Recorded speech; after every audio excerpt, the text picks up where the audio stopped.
Vamos a ver la ley de Biot y Savart, que define el campo magnético creado por una carga Q que se mueve con una velocidad v en un punto P con un vector de posición desde Q a P, R. El campo que se genera en ese punto P lo vamos a llamar B.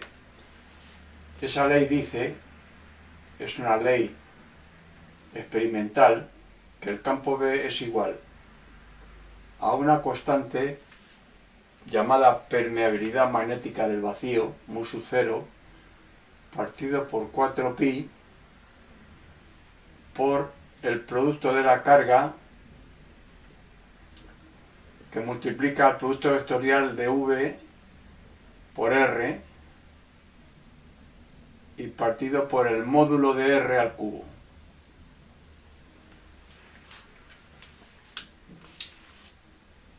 La constante de permeabilidad magnética mu sub 0 del vacío, puesto que estamos calculando o obteniendo el campo magnético en el vacío,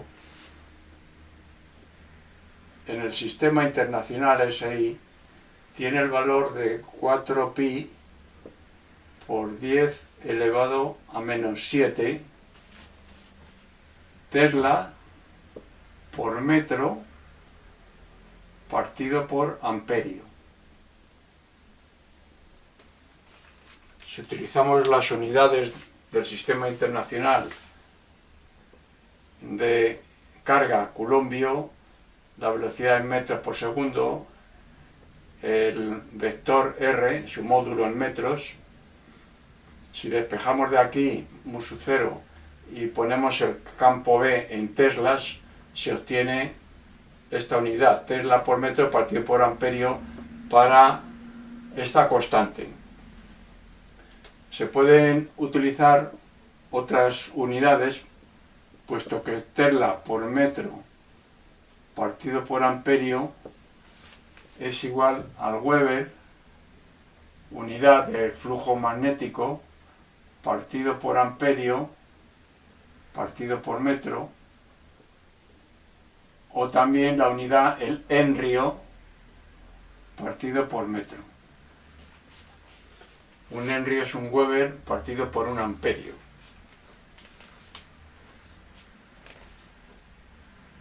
Si ya conocemos el campo, pues aplicando la ecuación que utilizamos anteriormente para calcular la fuerza sobre una carga Q', vamos a considerar Q' que se mueve a la velocidad v' y está sometida a un campo magnético B,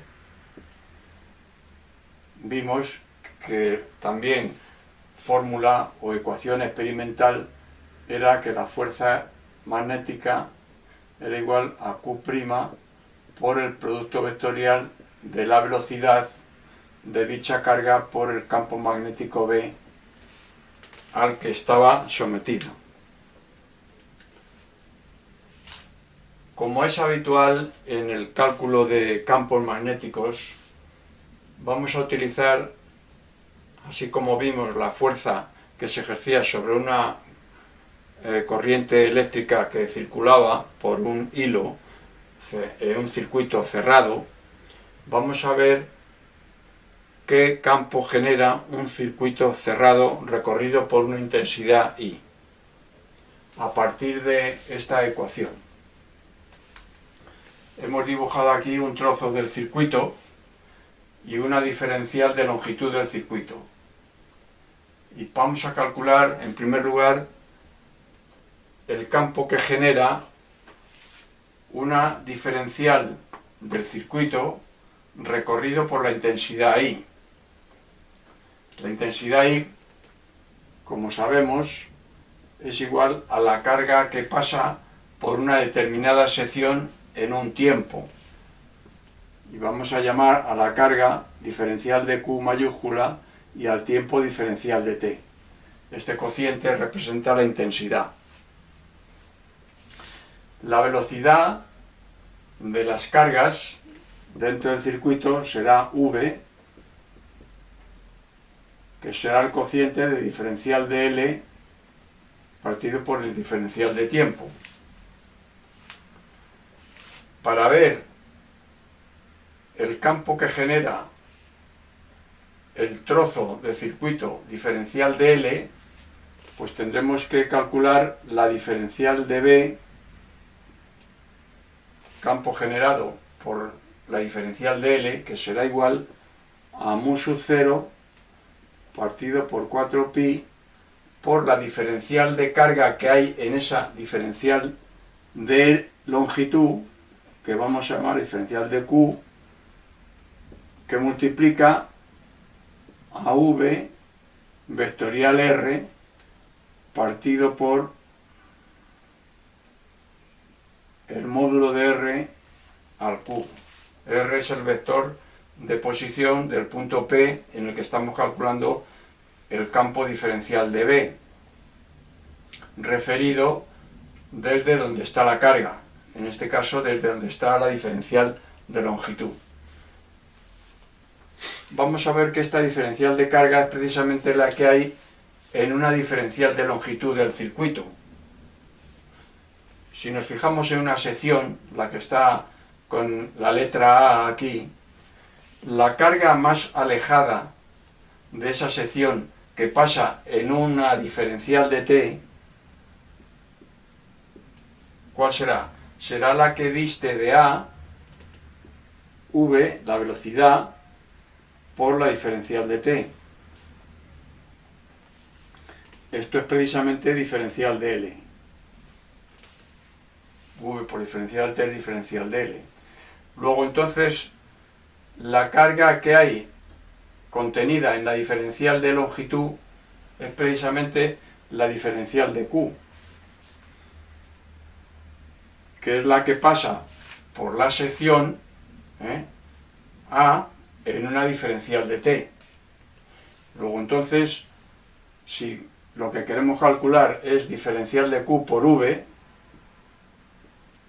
que interviene en la ecuación para obtener diferencial de B, pues esto será igual a diferencial de Q por diferencial de L partido por diferencial de T, que es igual a diferencial de Q partido por diferencial de T por diferencial de L.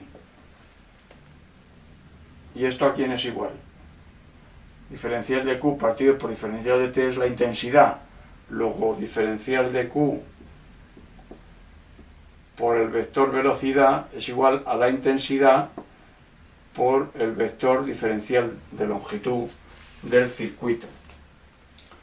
Entonces la diferencial de B, diferencial de campo generada por la diferencial de longitud recorrida por la intensidad I, será igual a mu sub 0 partido por 4pi por I por diferencial de L, que multiplica vectorialmente al vector R partido por el módulo de R al cubo. El campo B total, generado por un circuito cerrado, que vamos a llamar por ejemplo gamma, será igual a esa integral extendida a todo el circuito.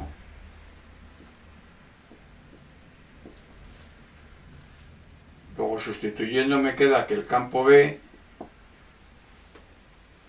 será igual mu sub 0, 4pi y la intensidad son constantes, los saco fuera de la integral.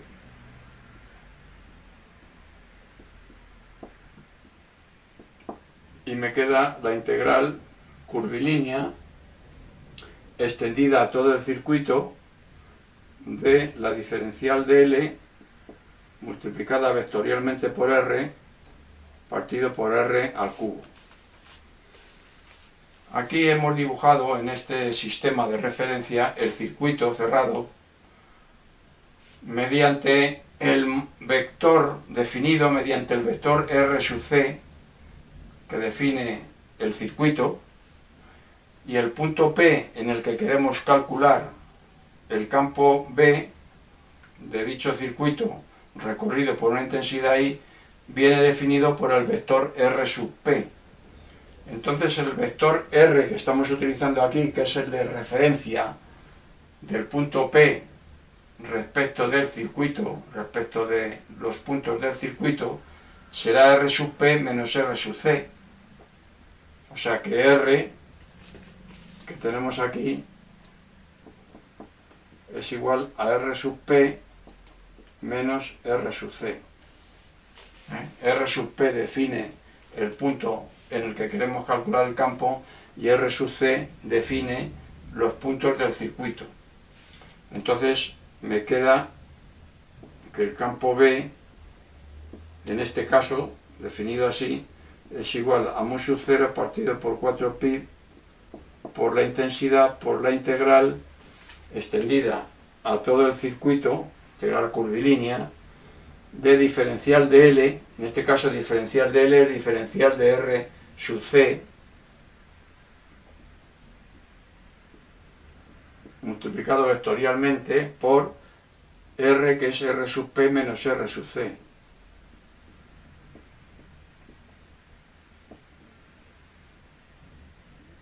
Y esto dividido por el módulo de R al cubo, que es el módulo de R sub P menos R sub C al cubo.